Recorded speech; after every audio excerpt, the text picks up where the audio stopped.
And welcome back to Comic Frontline, everybody. I am Brant Fowler, aka the Gonzogoose, back with you for another installment of Horror Corner.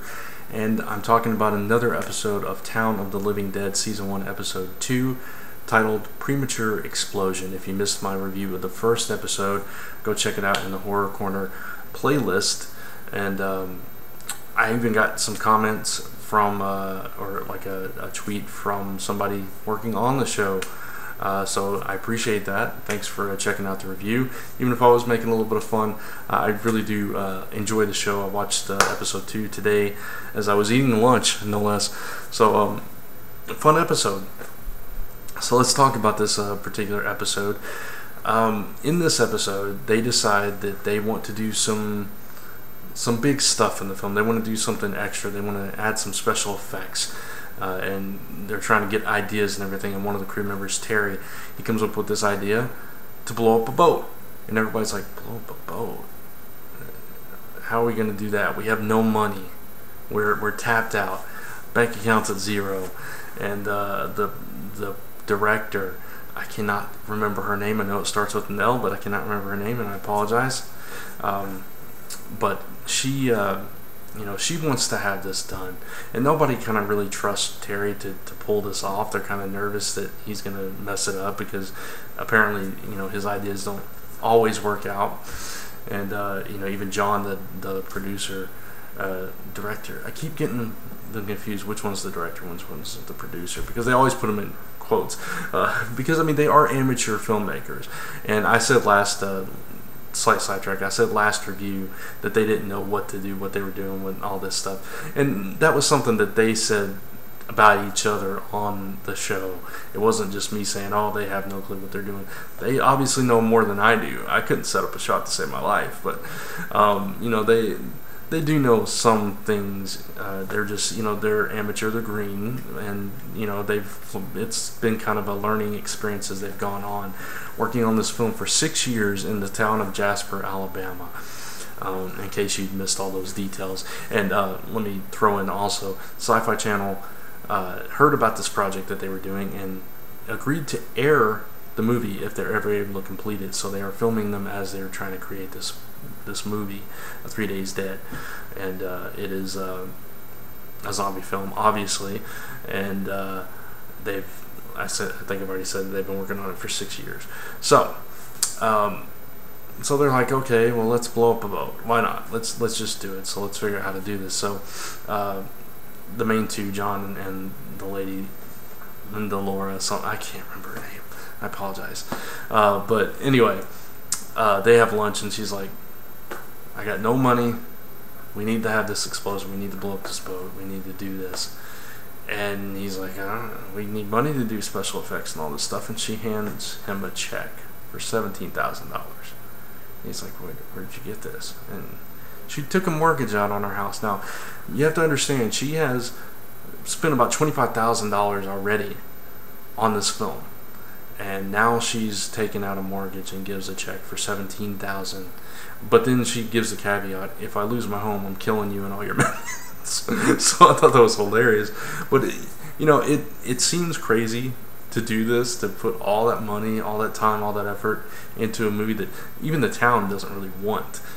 But it's her dream. It's their dream. They want to make this thing happen, and I have all the respect in the world for that. I've gotten such criticism for things I wanted to do in my life that I've poured time and energy into that people just don't understand, and whatever. So kudos, hats off to them for trying to do this, and hopefully at the end of the show we'll find out that they were successful and SyFy airs the film.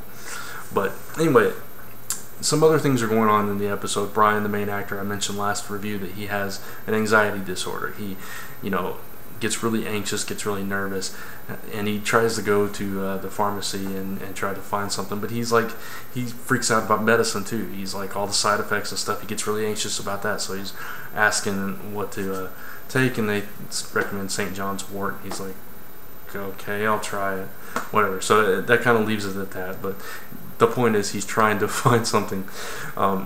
So they decide to blow up this boat. So she goes to the city council and tries to get permission, and they're like, I don't know about that. They're not crazy about this movie being here anyway. It's a very Bible Belt Christian town.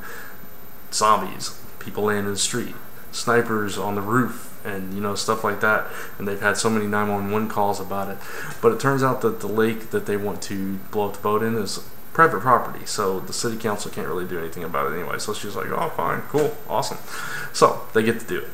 And I don't want to give too much away. They find somebody that is an explosives expert. Basically, he likes blowing stuff up in his backyard. So they get the boat together and everything, and they're setting up the shot. They got it ready. They're about to go into action, and the boat just blows. And they're all just ticked off, devastated. They don't know what they're going to do. They had dynamite. They had all this stuff that they bought for this, and boom, the boat's gone. They have no boat. They have no money to buy a boat. And they're just out of luck. So they have to go figure out a way to get another boat with the promise of bringing it back, which they may be able to. So anyway, the explosion that they finally do get to film was not that great. But, anyway, it was a fun episode. It was showing that these things that they have to go through, on a shoestring budget in a town that doesn't want them to be there doing this thing, putting all their time and effort into this around their day jobs and around their families and everything, and all the time spent and all this effort that they put into it, and just things keep going wrong. And it's like, are they ever going to get this movie made? And we don't know, and that's kind of the excitement about watching it. The characters, these are real people, and with reality television, you never know how much of it's real and how much of it's coached. And often they'll have them go replay their real life scenes. I've seen enough behind the scenes reality stuff to know this, that some of this is going to be a little bit staged.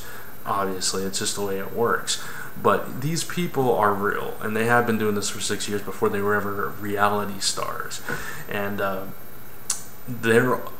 every single one of them is a character. They're very interesting people, and they're fun to watch. So I really enjoyed this episode, probably more than the first one. And I can't wait to keep digging into this show and see it through and see how the film progresses and see what happens. So great episode. Episode 2 of Town of the Living Dead. I still have 4 or 5 more on my queue. I think it comes on Tuesdays. I think I said Thursday or Friday last time, but I looked it up, and I think it comes on Tuesdays. So my mistake, my bad. So there will be a new episode coming out tomorrow. So I'm still a little bit behind, but I'm going to try to get through these, most of these in the month of October for our Horror Corner themed playlist. So thanks for checking it out. Check out the show. And let me know what you think in the comments below, what you thought of the show and this particular episode. And if you are on the show and you're watching this, thank you for checking it out, and I hope you like my review, or pseudo review discussion, whatever you want to call it. And congratulations on getting this far so far. So looking forward to diving into the rest of the episode. So that's going to wrap it up for this video. Check out all the other content in our Horror Corner playlist, plus on the rest of Comic Frontline, comic reviews, movie reviews, discussions, live shows, all that stuff. Check out comicfrontline.com, comicrelated.com, and zone4podcast.com, and Frontline Gaming Zone on YouTube. Together, all your #1 source for all your comic and pop culture and TV and film, news, reviews, podcasts, games, and so much more. And until next time, thanks for watching, and I'll see you in the next video.